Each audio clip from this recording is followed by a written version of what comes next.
ప్రభునామ స్తోత్రములండి. మీ అందరికీ నా వందనాలు. అందరూ బాగున్నారండి. ఈనాటి వాక్య ధ్యానంలోనికి వెళ్ళే ముందు ప్రార్థన చేసుకుని వాక్యాన్ని ప్రారంభించుకుందామండి. ప్రార్థన. పరిశుద్ధమైన మా తండ్రి, మీ పాదములకు వందనం, స్తోత్రం నాయన. గొప్ప దేవుడిగా, తండ్రిగా, ప్రభువుగా, రక్షకుడిగా, మాకు చాలిన దేవుడిగా మీరున్నందుకు వందనాలు, స్తోత్రాలు చెల్లిస్తున్నాను దేవా. జీవాధిపతి, మీకు స్తుతి స్తోత్రములు నాయన. ఉదయకాలం మీ పాదాల చెంత చేరి మేము స్తుతించి ఆరాధించి మీ నామాన్ని మహింపరిచే కృపను మాకు అనుగ్రహించినందుకు మీకు వందనాలు చెల్లిస్తున్నాను దేవా. ఆయన ఈ దినాన్ని మాకు ఆశీర్వాదకరంగా చేయండి. ఈ దినమంతట్లో మీ సన్నిధి, మీ సహాయం మాకు అనుగ్రహించండి. మీకే వందనాలు చెల్లిస్తూ యేసుక్రీస్తు పరిశుద్ధ నామమున ప్రార్థించి ప్రారంభించుకొంచున్నాం మా తండ్రి. ఆమేన్.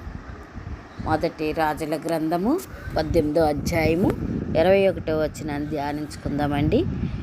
ఏలియా జనులందరి దగ్గరకు వచ్చి, ఎన్నాళ్ల మట్టుకు మీరు రెండు తలంపుల మధ్య తడబడుచుందరు? యెహోవా దేవుడైతే ఆయనను అనుసరించుడి, బయలు దేవుడైతే వానిని అనుసరించుడని ప్రకటన చేయగా, జనులు అతనికి ప్రత్యుత్తరముగా ఒక మాట అయినను పలకకపోయిరి. ఈ యొక్క వచనాన్ని మనం ధ్యానం చేసుకుందామండి. ఇక్కడ మనం చూసినప్పుడు ఏలియా జనులందరి యొద్దకు వచ్చినట్లుగా కనబడుతుంది. వారు ఎలా ఉన్నారంటే అండి, ఆ సమయంలో ఆ ఇశ్రాయేలీలు ఎలా ఉన్నారు అని మనం చూస్తే, వారు రెండు తలంపుల మధ్య ఉన్నట్లుగా మనము చూస్తున్నాం. ఎంతకాలము వారు రెండు తలంపుల మధ్య ఉందురు అని ఏలియా ప్రశ్నిస్తున్నట్లుగా కనబడుతూ ఉంది. యెహోవాయే దేవుడైతే ఆయనను అనుసరించండి, లేకపోతే బయలుదేవుడైతే బయలుదేవుడిని అనుసరించండి అని ఇక్కడ ఏలియా గారు చెబుతున్నట్లుగా మనం చూస్తూ ఉన్నాం. ఇశ్రాయేలు రాజైన ఆహాబు మరియు అతని భార్య యెజెబెలు బయలుదేవుని ఆరాధించటం, దేశమంతటా కూడా మరి బయలుదేవతలను ఆరాధించటము అనేది ప్రారంభించినట్లుగా ఆహాబు రాజు యెజెబెలు కాలంలో చూస్తూ ఉన్నాం. ప్రజలు కూడా ఏమైపోయారంటే, పూర్తిగా యెహోవా దేవుని విడిచిపెట్టినట్లుగా బయలు వైపు వారు తిరిగినట్లుగా చూస్తున్నాం. అయితే వారు అలాంటి సందర్భాలలో కొంతకాలము బయలుదేవుడని, కొంతకాలం యెహోవా దేవుడని, రెండు తలంపుల మధ్య వారు ఊగిసలాడుతున్నట్లుగా మనకి కనబడుతూ ఉంది. ఆ విషయాన్ని మరి ఏలియా ప్రవక్త గ్రహించాడు. ఏలియా ప్రవక్త ఇశ్రాయేలు దేశంలో ఉన్న పరిస్థితులు అన్నిటినీ కూడా ఆయన అవగాహన చేసుకున్నట్లుగా చూస్తున్నాం. ఈ పరిస్థితుల్లో కర్మేలు పర్వతంపై ఏలియా ప్రజలందరికీ సవాలు విసిరినట్లుగా మనం చూస్తున్నాం. జనులందరి యొద్దకు వచ్చి ఆ యొక్క కర్మేలు పర్వతం మీద ఏలియా ప్రజలను మరి హెచ్చరించినట్లుగా ఈ వచనంలో మనం చూస్తున్నాం. రెండు తలంపుల మధ్య తటపాయించటం అంటే, ఒకసారి దేవుని వైపు చూస్తున్నారు, మరోసారి బయలు వైపు చూస్తున్నారు, లోకం వైపు చూస్తున్నారు, లోకపు మార్గాల వైపు చూస్తున్నారు. ఇలాగ వారు మరి రెండు వైపులా ఒకసారి అటు ఒకసారి ఇటు మొగ్గు చూపటం అనేది అది దేవునికి ఎంత మాత్రమో ఇష్టం లేదని వాక్యం ద్వారా మనం చూస్తున్నాం. దేవునికి పూర్తిగా అంకితమై ఉండాలని దేవుడు కోరుచున్నాడు. అలా కాకుండా మరి ద్వంద్వ మనసు అంటే రెండు మనసులు ఒకసారి ఒకలాగా ఇంకోసారి ఇంకొకలాగా జీవించటం అనేది దేవునికి ఎంత మాత్రమో ఇష్టము లేనిది. ఏలియా ప్రజలకు స్పష్టమైన నిర్ణయం తీసుకోవాలని పిలుపునివ్వటం ఇక్కడ మనము చూస్తున్నాం. అయితే యెహోవాయే నిజమైన దేవుడైతే ఆయనను మాత్రమే అనుసరించండి.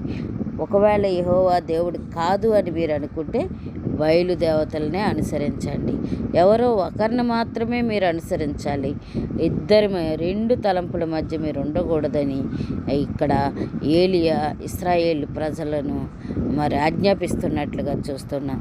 దేవుడు ఎప్పుడు కూడా సగం హృదయాన్ని కోరడండి. ఆయన కోరేది ఏంటంటే పూర్ణ హృదయం. మరి పూర్ణ హృదయంతో దేవుణ్ణి ఆరాధించేవారు కావాలని, పూర్తిగా దేవునిపై విశ్వాసాన్ని కలిగి ఉండాలని ఆయన కోరుతున్నట్లుగా వాక్యం మనకి తెలియపరుస్తుంది. దేవుని విషయంలో మరి అటొక్కాలు ఇటొక్కాలు వేసిన వారుగా ఉండకూడదనేది ఈ యొక్క ఉద్దేశము. అలాగే మరి రెండు మనసులు అంటే ద్వంద్వ మనసులు కలిగి ఉండటం ఆత్మీయ బలహీనతలకు దారి తీస్తుందని ఏలియా గారు హెచ్చరించటం మనం చూస్తున్నాం. నిజమైన దేవుని అనుసరించడానికి ధైర్యమైన నిర్ణయం తీసుకోవాలి.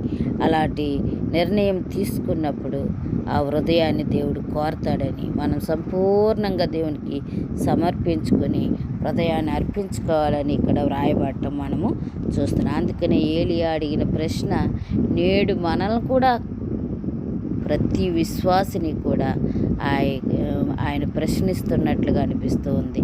మీరు రెండు తలంపుల మధ్య ఎంతకాలము తటపాయించెదరు అని మాట్లాడుతున్నారు. అవునండి, మనము రెండు తలంపుల మధ్య ఎప్పుడు ఉండకూడదు. మన తలంపులు, మన ఊహలు, మన క్రియలు అన్నీ కూడా దేవునికి ఇష్టకరంగా మారాలని, మనం దేవుని వైపే చూడాలని దేవుడు కోరుతూ ఉన్నాడు. దేవునికి లోకానికి ఒకేసారి సేవ చేయలేమండి మనం. అందుకనే వాక్యం చెప్తుంది కదండి, దేవుణ్ణి అలాగే సిరిని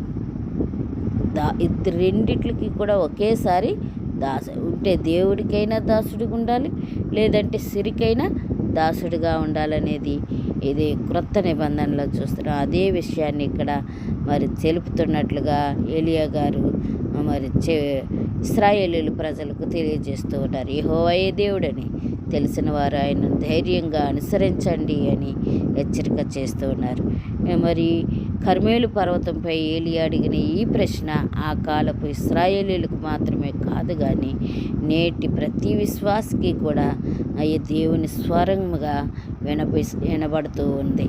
అయితే చాలామంది దేవుని ప్రేమిస్తున్నామని చెబుతారు కానీ వారి హృదయము లోక సంబంధమైన విషయాలపై మరి ఉండటము మనము చూస్తూ ఉన్నాం. ఆదివారం దేవుని కొరకు జీవించి మిగిలిన రోజులన్నీ కూడా లోకపు మార్గంలో నడవాలని ప్రయత్నిస్తూ ఉన్నారు. అయితే రోజులు దేవుడు అలాంటి మరి రెండు హృదయాలు కలిగిన వారిని కోరుకోవటం లేదు కానీ, విభజింపబడిన హృదయాన్ని దేవుడు కోరుకోవటం లేదు కానీ ఏలియా ప్రజలకు ఒక నిర్ణయం తీసుకోమని పిలిపించినట్లుగా ఇక్కడ మనము చూస్తున్నాం. బయలు దేవుడే అయితే ఆయనను అనుసరించండి, యెహోవాయే దేవుడైతే ఆయనను అనుసరించండి అని పిలుపునివ్వటం ఇక్కడ మనం చూస్తున్నాం. దేవుని రాజ్యములో మధ్యస్థానం అనేది లేదు, సగమటు సిగమిటు అనే స్థానమే లేదు. నిర్ణయం తీసుకుని వ్యక్తిగా కూడా ఒక నిర్ణయం తీసుకున్నట్టే ఉండాలని ఇక్కడ మనం చూస్తున్నాం. నేడు కూడా దేవుడు మనల్ని కూడా అడుగుతూ ఉన్నాడు, ఎలా ఉన్నావు నువ్వెవరిని ఆరాధిస్తున్నావో నువ్వు హృదయపూర్వకంగా తెలుసుకుని ఆరాధించాలనేది ఇక్కడ మనం చూస్తూ ఉన్నాం.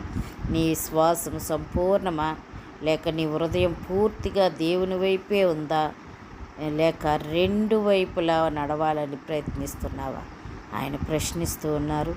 దేవుడు మరి సగం భక్తిని కోరుకోడనేది సంపూర్ణంగా దేవునికి సమర్పించుకొని దేవుని వైపే ఉండాలనేది దేవుని యొక్క కోరిక. అయితే రెండు పడవల మధ్య మీద కాలు వేస్తే ఏమవుతుందండి? చివరకు నీటిలో పడిపోవటం. ఆ పడవటు ఈ పడవిటు వెళ్ళిపోతే నీటిలో పడిపోతారు. అలాగే దేవునికి మరియు లోకానికి ఒకేసారి మరి సేవ చేయాలని, ఒకేసారి అనుసరించాలని ప్రయత్నించినప్పుడు ఆ వ్యక్తి ఖచ్చితంగా ఆత్మీయ జీవితానికిలో బలహీనపడిపోవటం అనేది జరుగుతుంది. దేవుని ఆశీర్వాదాలు, శక్తి, అగ్ని ప్రత్యక్షత ఇవన్నీ కూడా సంపూర్ణముగా ఆయనను అనుసరించే వారికి దొరుకుతాయని వాక్యం సెలవిస్తుంది. కాబట్టి నేడు నిర్ణయం తీసుకుందాం. నేను మరియు నా ఇంటి వారిని యెహోవాను సేవించదమని యెహోషువ గారు మాట్లాడినట్లుగా నేటి దినాన మనం కూడా నేనును నా ఇంటి వారిని యెహోవాను సేవించదమని ఒక నిర్ణయం తీసుకునే వారంగా ఉండాలి. రెండు తలంపుల మధ్య తటపాయింపవద్దని ఎలా అయితే ఏలియా గారు చెప్తున్నారు, నేటి దినాన్ని ప్రభువైన యేసుక్రీస్తు వారు కూడా మనకి హెచ్చరిక చేస్తున్నారు. దేవుని వైపు పూర్తిగా నిలబడండి. అప్పుడు మరి పర్వతంపై దిగిన అగ్ని మరి దేవుని మహిమ మీ జీవితంలో, నా జీవితంలో, మనందరి జీవితంలో ఆయన ప్రత్యక్షమవుతారని వాక్యం తెలియపరచబడుతుంది. మనం దేవుని వైపే చూస్తూ దేవుని కొరకే జీవిస్తూ పూర్ణ హృదయముతో, పూర్ణ ఆత్మతో, పూర్ణ బలముతో దేవుని ఆరాధించే వారంగా దేవుడు మన అందరినీ సిద్ధపరచునుగాక. ఆమేన్. ప్రార్థన చేసుకుందామండి. పరిశుద్ధమైన మా తండ్రి, మీ పాదమునకు వందనం, స్తోత్రం నాయన. ఏదైనా వాక్యం ద్వారా మాతో మాట్లాడినందుకు మీకు వందనాలు చెల్లిస్తున్నాను దేవా. రెండు తలంపుల మధ్య మేము ఉండకుండా నాయన మీ వైపే చూస్తూ మిమ్ముని ఆరాధించేవారుగా, మిమ్ముని మరి తలంచేవారిగా, మీ వైపే చూసేవారిగా మమ్మల్ని సిద్ధపరచమని ప్రార్థిస్తున్నాం దేవా. మీ మహిమను మా జీవితంలో కనుపరచండి మా తండ్రి. మీకు వందనాలు. మేము మీ కొరికే జీవిస్తూ మీ సాక్షులుగా ఈ లోకములో నాయన జీవించటానికి, ఆత్మీయంగా బలపడటానికి మీ కృప, మీ సహాయం అనుగ్రహించమని మీకే వందనాలు చెల్లిస్తూ యేసుక్రీస్తు పరిశుద్ధ నామమున ప్రార్థించి వేడుకొంచున్నాం మా తండ్రి. ఆమేన్.